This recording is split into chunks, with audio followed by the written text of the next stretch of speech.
Next, you may want to save a variety of textures, as I demonstrated earlier. So let's play with that. First of all, I like to start creating the texture by make sure you have some reflectivity to your material. I'm going to make this, I don't know, 15% reflective with a 30% Fresnel and set the roughness up to 50%. So we should end up with a pretty nice, smooth, satiny finish. And further, in order to see this texture, it's going to be really helpful to zoom in quite a bit and just look at a small part of this product. So we can see a variety, hopefully, of different lighting on this object, including some stuff that's not facing us, etc. And then we can add a texture to it. Let's go Add Layer, Textures, Noise. Noise layers are super powerful, and there's a lot that we do with them. And I'm going to change this noise layer's frequencies down to 2, because I find that the simpler noise works better than the more complicated 4 frequencies that they have by default.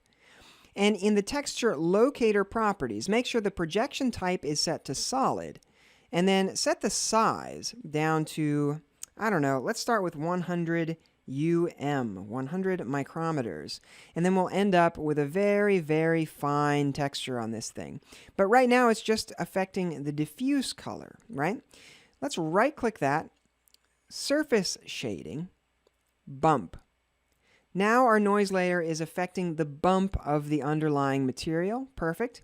Let's go down to that material and make sure that its bump amplitude is set to 1 millimeter. We've talked about this. Make sure that all of your presets have a bump amplitude of 1 millimeter. That way you can minimize the amount of work you have to do for this kind of thing. With our noise layer selected again, let's go to the Texture Layers properties and set its opacity down to 15%. That's going to be much, much lighter and much less obtrusive, and we'll end up with a very, very fine texture. It's not going to be super visible, and that's okay. That's actually what we want for this very finest of textures. So let's go ahead and render this. We'll go Render, Render.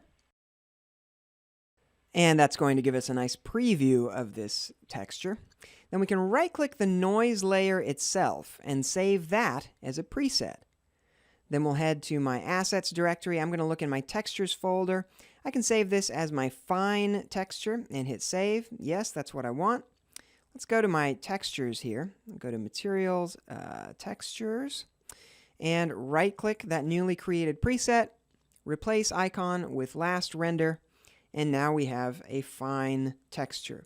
And you can imagine making that coarser involving 2 things. First of all, you increase the opacity to say 20% to make it deeper, right? We're making the bumps deeper on there. And then in the texture locator properties, you could bump up the size to 200 micrometers or 0.2 millimeters. And then you end up with a much more visible kind of texture. And we might call this medium, and we could save that out. Then you might bump this up to 300 micrometers or 0.3 millimeters, and the texture layer's opacity up to 30%. And you could call that coarse. Really, it comes down to eyeballing it. You just want to save as many different starting points as you think you need. And then, of course, you're going to modify these in your final scene when you actually use them.